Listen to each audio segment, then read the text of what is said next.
अस्सलाम वालेकुम दोस्तों। आज मैं बात करूंगा फाइनेंस डिवीजन ने 1 जुलाई 2016 को जो एक ऑफिस मेमोरेंडम इशू किया है, उसमें उन्होंने कहा कि grant of MPhil allowance 2500 per month. इस ऑफिस मेमोरेंडम में उन्होंने एमफिल अलाउंस जो है वो 2500 उन लोगों को दिया है जिन्होंने सिर्फ एमफिल किया है। ठीक है, एमएस फाइनेंस वालों को बिल्कुल इग्नोर किया हुआ है और कहा है कि एमएस फाइनेंस वालों को हम ये अलाउंस नहीं देंगे। मतलब अगर आप अंदाज़ा करें तो एचईसी हायर एजुकेशन कमीशन जो है उसने भी क्लेरिफाई किया है कि बेसिकली कि दोनों में कोई इतना फ़र्क नहीं है। तो अगर एमफिल अलाउंस 2500 पर मंथ दे रहे हैं तो एमएस अलाउंस वालों का भी हक बनता है। लेकिन फाइनेंस डिवीजन का ये ऑफिस मेमोरेंडम जो उन्होंने इशू किया उस टाइम 2016 में 1 जुलाई में, फाइनेंस डिवीजन अभी तक ये क्लेरिफाई मतलब एक्सप्लेनेशन दे रहा है कि नहीं, सिर्फ एमफिल वालों को ये अलाउंस मिलेगा।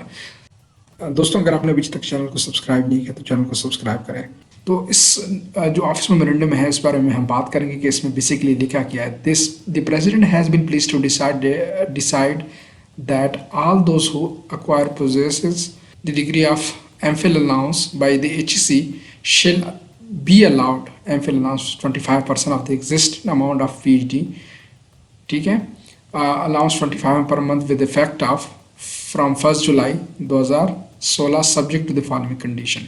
ठीक है, उन्होंने कहा कि जो 10,000 हम दे रहे हैं MPhil allowance will not be divisible to those who are getting PhD. जो पीएचडी अलाउंस ऑलरेडी 10,000 ले रहे हैं उनको ये नहीं देगा। जिन्होंने पीएचडी की जाहिर की बात है उसको वो 10,000 देंगे और जिन्होंने एमफिल किया उसको 2500 देंगे।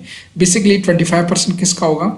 ये 10,000 का 25% लो तो 2500 बन जाता है। और साथ जो सेकंड पार्ट है उसमें कहा कि MPhil allowance will not be admissible to those who have already got the benefit of advance increment possessing on acquiring MPhil degree prior to 1st December 2001। ठीक है, अंडर फाइनेंस डिवीजन। हवाला साथ ये भी दिया है कि जो 1 दिसंबर 2021 से पहले जिन्होंने ये डिग्री ली है उसको ये अलाउंस एडमिसिबल नहीं होगा। वजह ये कि ऑलरेडी कहीं इंक्रीमेंट ले चुके हैं। तो कहने का मकसद ये है कि सिर्फ फाइनेंस डिवीजन जो है मतलब आप समझ लें कि एक मुल्क है लेकिन दो कानून चल रहे हैं। ठीक है, दो चीज़ें फॉलो हो रही हैं। एक साइड पे आप एमफिल अलाउंस दे रहे हो, दूसरी साइड पे जो लोग एमएस जिन्होंने किया हुआ है यूनिवर्सिटियाँ करवा रही हैं, ठीक है, उस साइड पे आप एमएस अलाउंस नहीं दे रहे। और एमएस अलाउंस एचईसी ने भी क्लेरिफाई किया है कि कुछ यूनिवर्सिटियों ने एमएस जो डिग्री है वो स्टार्ट की है वहाँ पे एमफिल की जगह, तो उसमें हमें कोई इशू नहीं है कि एमफिल अलाउंस का जो 2500 पर मंथ मिल रहा है लोगों को, वो हक एमएस मास्टर ऑफ साइंस जो इन लोगों ने किया है तो उनका भी हक बनता है कि 2500 अलाउंस उनको दिया जाए। लेकिन फाइनेंस डिवीजन इस नोटिफिकेशन में जिन्होंने फर्स्ट टाइम इशू किया है वो उसी पे जो है वो बार बार इसरार कर रहा है कि नहीं, ये 2500 जो है ये सिर्फ एमफिल वालों को ही मिलेगा। तो अगर नेचर ऑफ डिग्री को देखा जाए तो बिल्कुल सेम है, इसमें कोई जिक्र नहीं है। लेकिन हम चाहते हैं कि भाई अगर आपसे कोई गलती हो गई है तो 2016 में आपने ये नोटिफिकेशन इशू किया तो अब दोबारा आप इसको रिवाइज कर सकते हैं। अगर गलती हो गया इसका बार बार ये मतलब नहीं है कि आप उसी गलती को रिपीट करते जाएँ।